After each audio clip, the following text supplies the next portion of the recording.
Essentially what ISPs, some of them, what they want to do is create an artificial roadblock that prevents websites from working well and prevents internet services from working well, and then charging content companies to get around that artificial roadblock that they created. Net neutrality is that different internet services and different sources of content online ought to be treated equally. This instead is more of a pay-for-play model where if you have a lot of money, you can pay for priority access.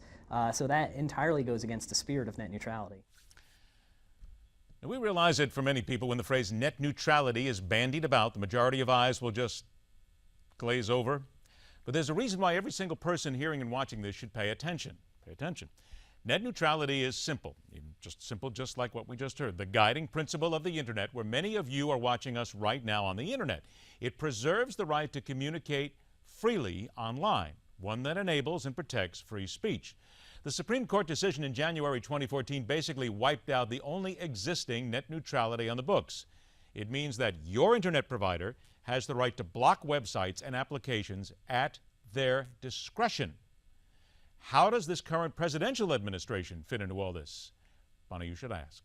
Let's make some sense of this all. We welcome in the founder and president of Less Government, who has more than a few thoughts on how this president fits into all this. Seton Motley joins us here on Midpoint. Seton, thanks so much for taking the time.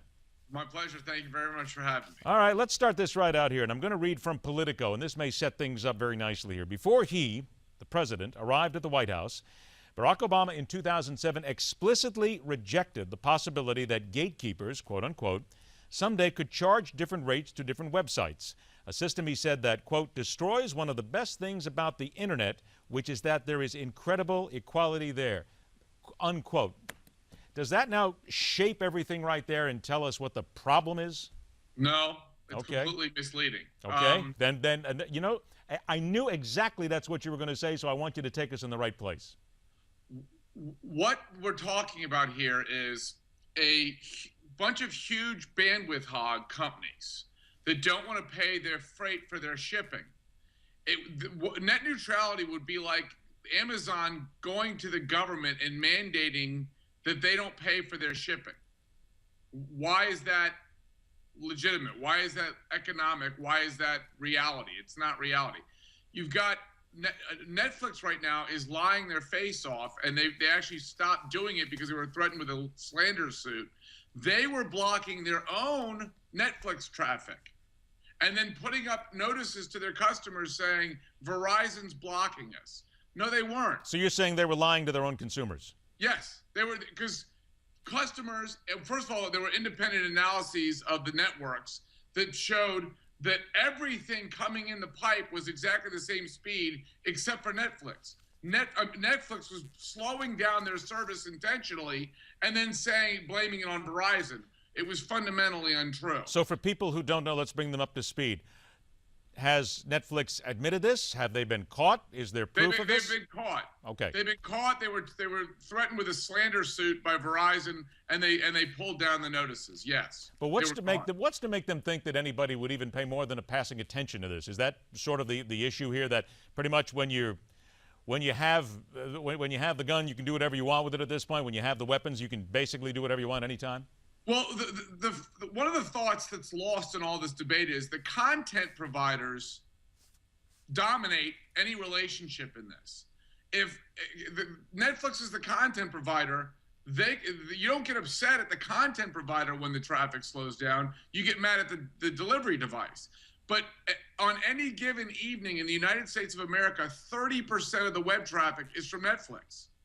Why shouldn't Netflix pay for all the bandwidth they're using? If it weren't for the hundreds of billions of dollars of investment from the internet service providers, they'd still be snail mailing DVDs. Then why are they not paying for it? Why are they not paying for it then? And why is someone not forcing them to pay for it? Well, that's the whole point. They're asking the government via net neutrality to prevent the internet service providers from charging them for all that bandwidth they're using. And if that happens, the only other place that the internet service providers can make up that money is on all of us. So our internet service will go up dramatically in price, including for people like me I'm not a Netflix subscriber. Why should I pay for Netflix Ned next door downloading 20 movies a day? What Netflix is doing is crony socialism. They're asking the government to regulate in their favor, to protect their bottom line, to protect their profits at our expense. Who can stop this then? I mean, if Netflix is out there asking the government to do it, certainly the people must have some way to get involved in this, well, don't they? You mentioned before that the Supreme Court, okay, first of all, there have never, ever been net neutrality regulations, ever. Right. First of all, the last time Congress wrote law on telecommunications policy was 1996. Netflix as a regulatory concept didn't even exist until 2002. I find it very difficult that the Congress preemptively gave them authority to do something that hadn't even been invented yet.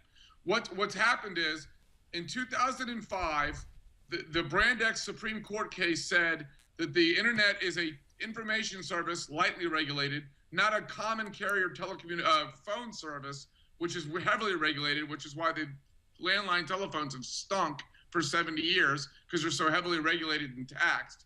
And then twice the FCC tried to impose net neutrality. Both times the DC Circuit Court said, you don't have the authority under existing law to do this. So what this is an example of is another example of Barack Obama vastly exceeding his authority under the law and just writing three Democrat bureaucrats on the FCC, the Federal Communications Commission, are just unilaterally saying, okay, we're going to take this new authority and then impose net neutrality.